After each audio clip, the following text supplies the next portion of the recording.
Hello everyone, this is going to be a tutorial on how to make the pumpkin slash gourd, whatever you're choosing, carving assignment will be. So first things first, like we always try and get to do, is press save.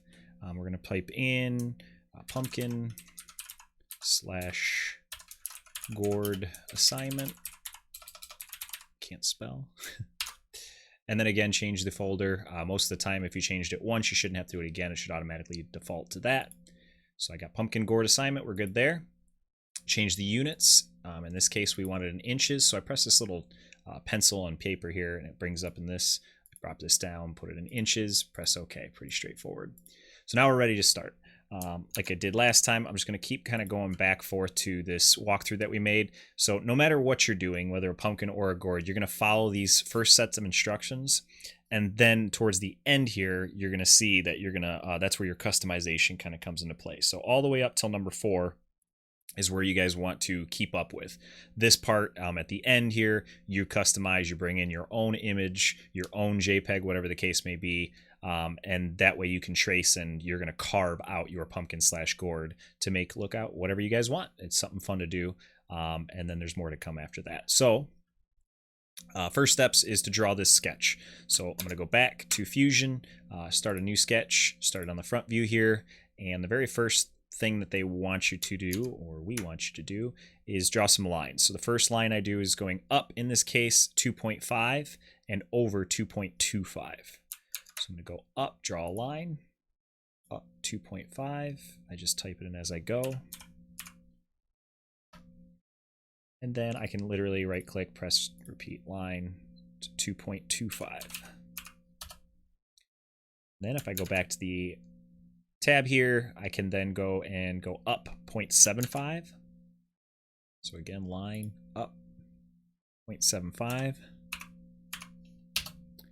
And now I have basically an outline of where I can make this next part. Now this next part can be a little tricky. It's using a spline. So as you can see, the recommendation I give you is that at least you make this many clicks. So every see these little black dots here, those are every time I click during this spline. And then at the end, there's this little green check mark that you press to finish the spline. So let's build this sketch, it says, right? Well, that's very broad. So I'm going to show you real quick. You go to spline, and we want just a little bit below the level dot here, another one, 2, up a little bit. And this is not going to be exact, guys. It's going to be as close as you can get it. So we got 1, 2, 3, and then 1, 2, 3, or I should say 2 in between there. So 1, 2, 3, and then 1, 2, connect. And now I don't know where to finish, right? You see this little green check mark. I can press the little green check mark and it'll finish that. So we want to make it curve and move around, to try and make it as close as we can to this thing. So I have 1, 2, 3, press escape a couple times to get out of that command. And now you can see I can highlight and maneuver these wherever I want to kind of give the shape that I want this thing to look like. I wouldn't go too much higher than this top 0.75 just because your pumpkin will, when we try and do the next couple steps, it'll be a little bit tricky. So we're going to move these around, make it look like the side of a pumpkin as best as you can. Move this up maybe just a little bit. Just try and make it look cool. So there's my pumpkin. I'm choosing to do a pumpkin in this case, and we're good to go. So the next step that, I don't know if it says it in here, it does not. Make sure you change this line to construction. It's very important. The reason being is if I try and select this for a sweep path, which we're going to do here shortly, and these lines are not construction lines, it'll actually connect those and it will not complete the sweep. So click this, right click, again, click the line, normal construction, make this one normal construction, and now that's all we need to do. So I'm going to finish that sketch, keep the origins on. They automatically turn off after you do it once. And we're going to create a, looking back at the document, sorry, you're going to make a oval that is basically at the end perpendicular to that spline you just made. So on the right side view, draw the ellipse that is 0.5 inches wide and 0.2 inches tall.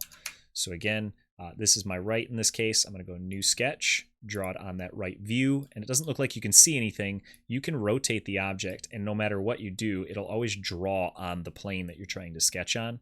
So it doesn't matter really if you're at a weird angle or a different angle. Might help you just visually understand what you're trying to do. So go to create, go to ellipse, and we can press that origin where I started, and we want to go over, and I'll zoom in here because this is hard to see. Zoom over, we want that to be 0.5.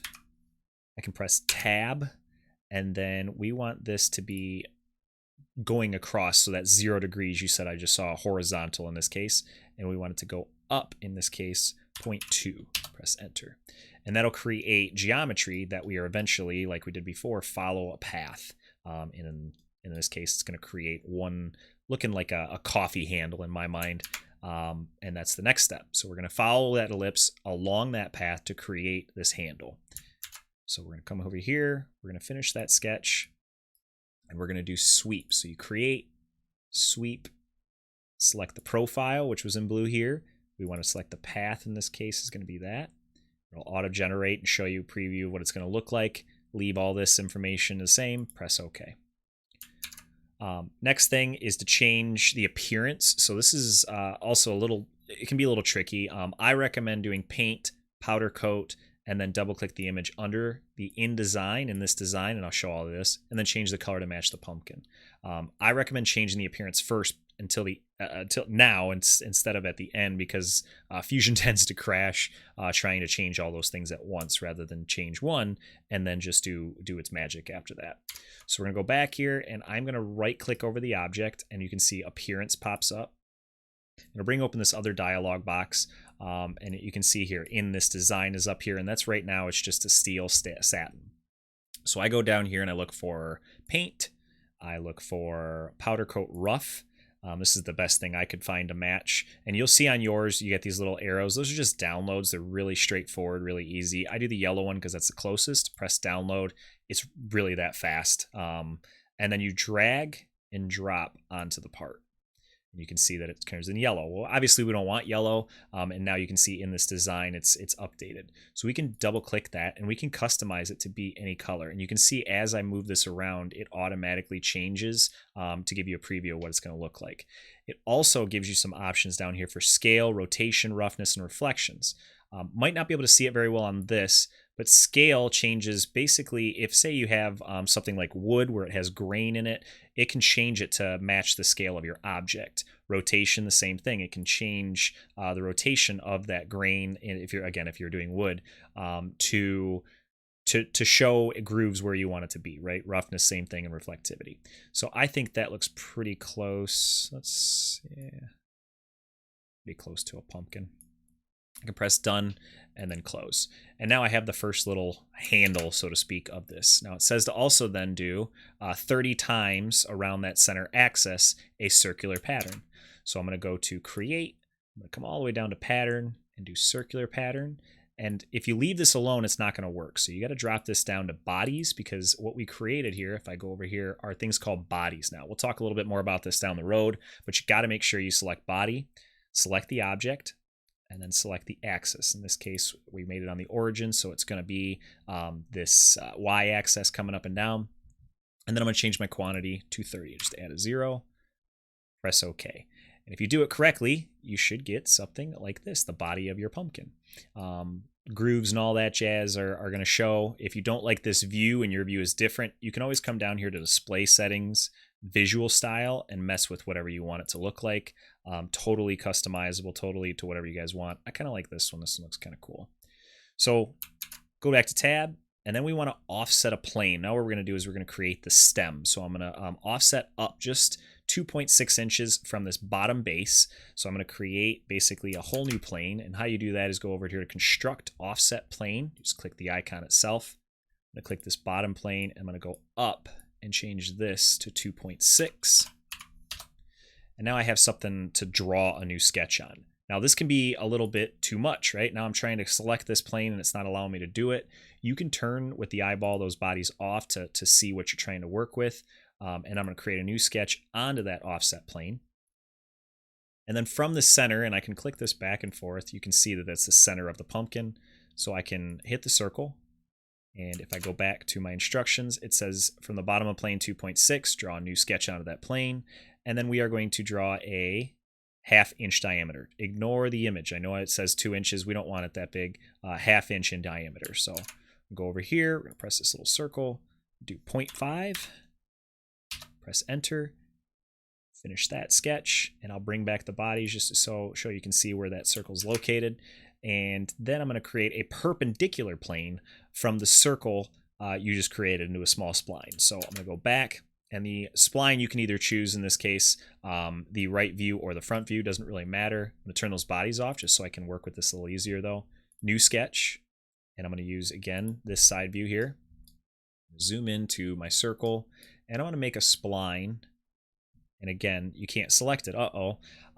Again, like the point of this is just to make it as close to your visual, aesthetic as you want. There's no exact science in some of these splines, but first thing we want to do is make it so that we can use that object. So we're going to come down here, and we are going to say project, and we want to use that line because that dot will allow us to use the spline right from that dot and allow us to create the spline accurately. So go to spline now. Now that I created that, used to be inside of bring these bodies back so I can see how far to make this thing. We used to be able to use to project geometry, but we don't need that. And just for reference, zoom out. Sure, that looks good. I can either right click and press OK, or again, that green check mark's right there to finish it up. After I do that, I press escape a couple times. And you can again move these. I'll turn these bodies off. We can move these if you don't like it to be what you want. Okay, I like that. That looks pretty good. Finish a sketch. Turn these bodies back on just to show you what it's going to look like. And then again, same thing we just kind of did with the other spline. We're gonna sweep that up. So sweep the circle along newly created spline, and then change the appearance. So we're gonna do a sweep first. Sweep that along this path. Again, it should show as creating is not visible. Please toggle the view browser. It's because our bodies are off. So I'm going to turn that body on. It'll show it what it is. We want this as a new body. If you do join together, you're not going to be able to change the appearance specifically on that one body. It makes it very difficult. So make sure you go to new body, press OK. And now you have your little stem, but I don't know any pumpkins that have gray stems. So I'm going to right click, appearance, and I am going to make paint go away, and I'm going to go to wood. I like mahogany. Drag and drop, bring it over. And this will show you a lot more about how I can change these settings. So I'm going to go to double click this mahogany, and I can change the scale, the reflectivity, we'll see, rotation. I'll go to advanced, and this will allow me to literally change almost anything. Mysticity is basically how much this thing is going to like shine. I wouldn't mess with any of that because we can mess with that a little bit later. But you can mess with, I just trying to give you as many options as you guys want. Roughness, if I zoom in here, you can see what I'm doing when I change these settings. So scale will allow the grain to be really small or really big depending on your part. In this case, this looks pretty good about, let's just go all the way to 0. Rotation, it can twist the appearance inside of there as well. And roughness just takes the reflectivity away. Really won't see any of that until you get to rendering. So probably like that.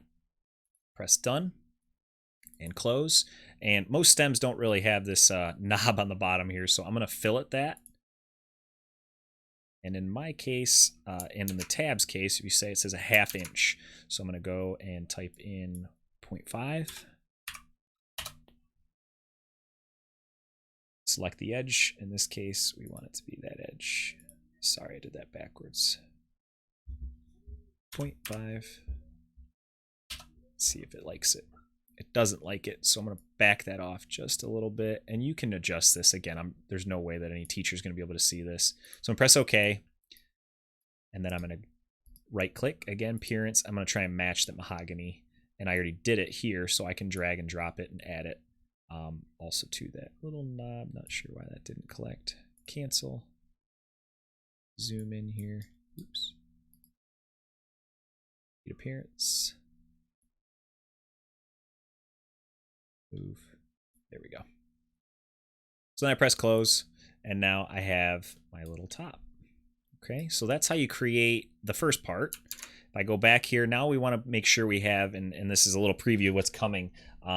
We are going to insert a T light, which is just a little tiny light that, you can use on pretty much anything.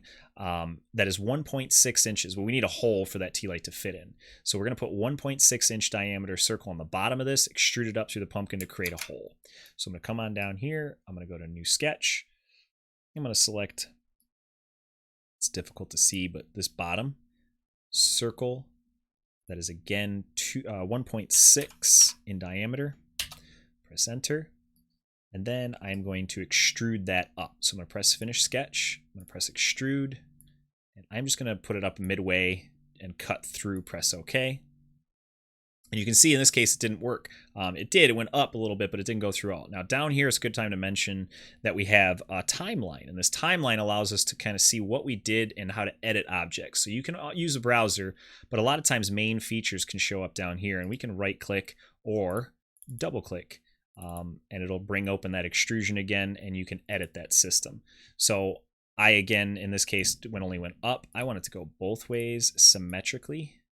So if I move that up, we can cut that piece. We want this piece. Select the profile, give it a sec, and then you can press OK, and that'll cut all the way through the piece. So you'll see that there's a little hole there, this gray in here. If you want to go in and change each one of those, you can. I don't think it's necessary, but that's the first part of actually making the pumpkin. Now the final part and the fun part in my mind is for you guys to basically see this canvas, right? So we're going to go over to tab, and we are going to create a canvas. Now, I don't know how many images I have on here, to be honest with you. So I'm going to go to insert canvas, and then I'm going to search in from my computer. I'm going to go to pictures, see what I got on here that will help us. We can use this H here. And this is a JPEG. You don't have to use a PNG, but I think it's a little easier to. Press open. And then it's asking you to select a face that you want to put it on. You can put it on an offset face. I would actually recommend that. So I'm going to cancel that actually. And I'm going to offset this. Oops, offset this over here in La La Land, just so it's off the pumpkin like this. And that way I can put this canvas on there. So a canvas is basically just an image that you can use to trace objects. You can kind of cheat. So what I'm going to do is I'm going to go to the H again, press open, select it. And now you can use these little nodes. So these little nodes, I use the corner to do a full scale up. We can move this around. I'm going to go to the back here just so you can see how big we should make it. I'm going to use this to move it around, center as I can, scale it to wherever you want it to be, and press OK. And now what that'll do is stay there, and we can create a new sketch onto that same surface to trace it. And when I trace it, and I'm only going to do like a little piece here, draw a line, literally zoom in. There's no real geometry there, but it's kind of like cheating.